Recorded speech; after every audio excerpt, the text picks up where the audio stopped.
Well, from our Faris to our guest co-host Faris as well. A whole load of Farises today. The guest co-host today is the founder of Tuhoon, a mental well-being platform focusing on self-awareness, self-improvement, and of course emotional growth.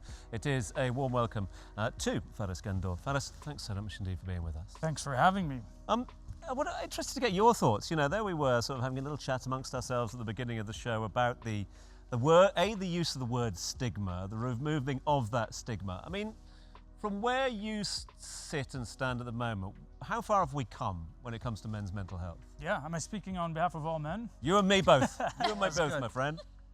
Right, we've come a long way, and I think that a big component of why we were able to get to where we were is exactly what you alluded to earlier, is that inflection point that was COVID, that largely set a precedent that was so happened to be enabled by infrastructure that was there via teletherapy and whatnot, that basically presented the opportunity for men to take advantage to improve their general well-being, of which mental health is a big part.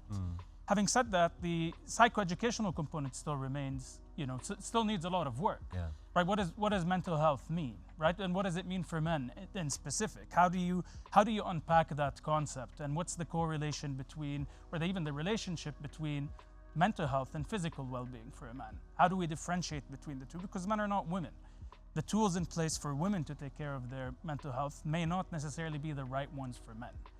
And I think therein lies some of the discrepancy that, around how to phrase that. Which is why Tuhoon came about, presumably. Tell us more about it, and I guess what inspired you to make the app. I think a big component, I think there's two answers to that, or two ways to answer that. The first is my own personal journey. I think very few people found businesses in the mental health space that have not been through their own mental health journey. And mine started, God knows when, but when I realized my mental health journey started was when I was in college.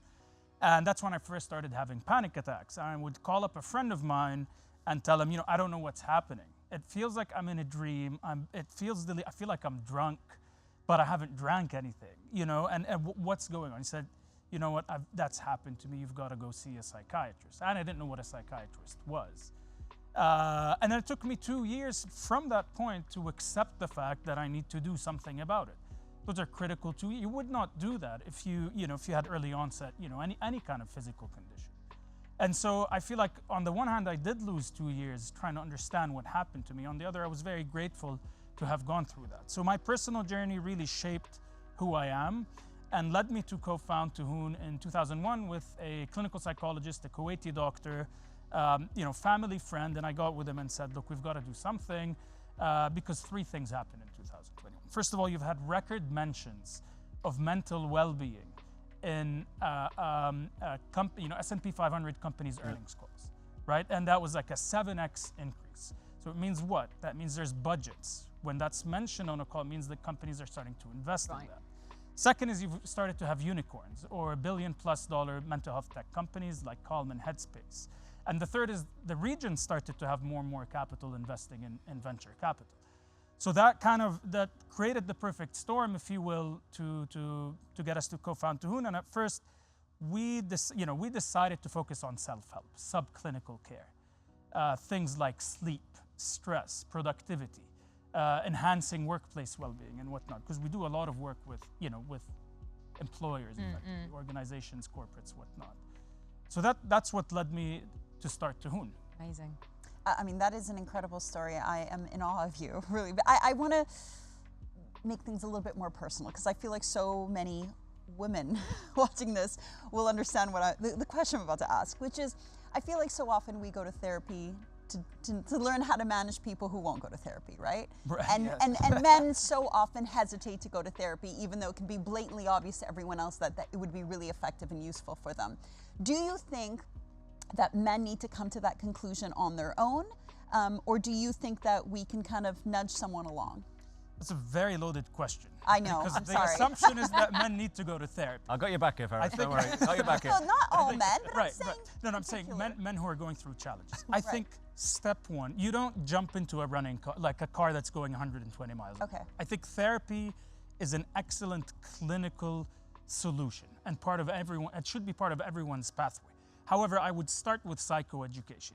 I would actually go out and say men need awareness of what's going on first. They need to understand what mental health means, how does it present itself, are there any other symptoms that are more physiological that maybe, might have a root cause in a mental health condition, lack of sleep, whatnot. So I think we start with psychoeducation. And I think that'll solve a big chunk of the problem, because I feel like therapy sessions shouldn't be used as psychoeducational sessions.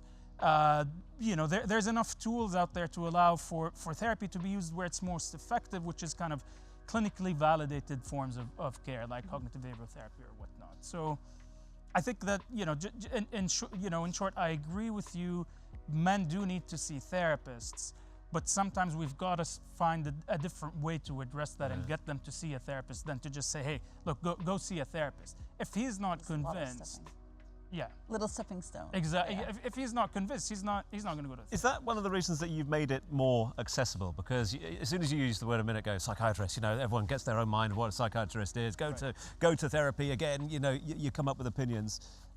You've put a lot of your help onto an app as well, the Tuhoon app, which is accessible to many as well. Was that one of the reasons? That was one of the reasons. It's inherently more scalable than therapy because we do focus on self-help. So it's asynchronous. You can consume it wherever you may be, and there's a lot of wellness content in there, meditations, whatnot, affirmations. There's also some psychoeducational content in there. But it's very specifically targeting the Arab world as well. It's an Arabic language application. Now we do have English, obviously, English language content for those who choose to consume that, but the Arabic language content is really meant to be a kind of a culturally relevant way of approaching this challenge and destigmatizing mental health using, language that's familiar with people from the region. So what you're really trying to say is I need to send all these men in my life the link to Tuhoon. Oh my Lord. They speak Arabic, it's Did I all good. inadvertently plug Tuhoon? I guess I did. Yes, please do. Well, any last advice before we move on, just for people watching? Men watching. I think last advice is approach yourself with curiosity as a man, and also very importantly, build a support group around you. One-on-one therapy may be intimidating, but if you start by building a supportive ecosystem around you of other men specifically, I think we can go a long way, and there's plenty of men's support groups here and elsewhere in the region. Appreciate it. Okay, well, we're going to keep you here with us all show. Plenty of advice coming along. But next up, we'll be talking to the founders of a platform that aims to make mental health support easily accessible whilst breaking the stigma surrounding this topic, specifically in the Middle East. We'll see you soon.